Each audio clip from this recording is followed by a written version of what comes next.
लेके आवेला चुनरिया चुनरिया लागल झालर हो। ए सखिया के लेके आवेला चुनरिया चुनरिया लागल झालर हो।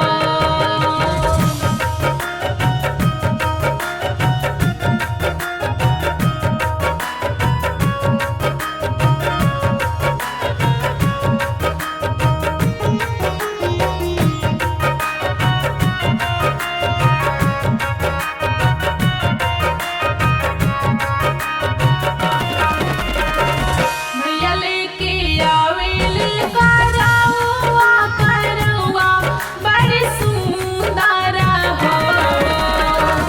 भैया लेके आवेले करौआ करौआ बड़ी सुंदर हो। ए सखिया सैया लेके आवेले चुनरिया चुनरिया लागल झालर हो।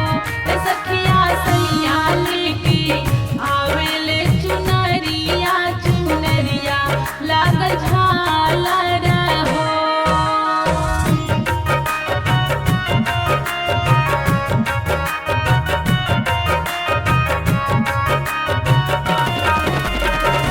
के करबो पूजनवा ताके करया शीस लेबो हो।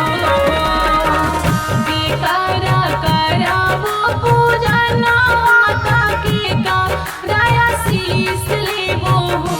ए सखिया केकरा खातिर मंगबो मंगनवा तायामा रसु भगवानु हो। ए सखिया केकरा खातिर मंगबो मंगनवा तायामा रसु भगवानु हो।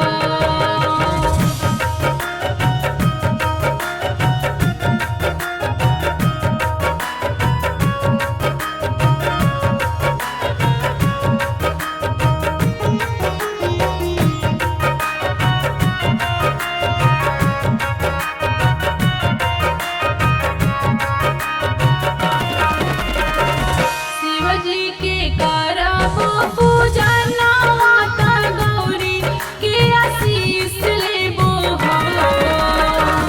शिवजी के करबो पूजनवा त गौरी के आशीष लेबो हो।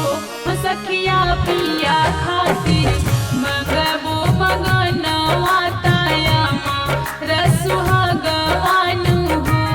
सखिया पिया खातिर मंगबो मंगनवा तायामा रसु भगवानु हो।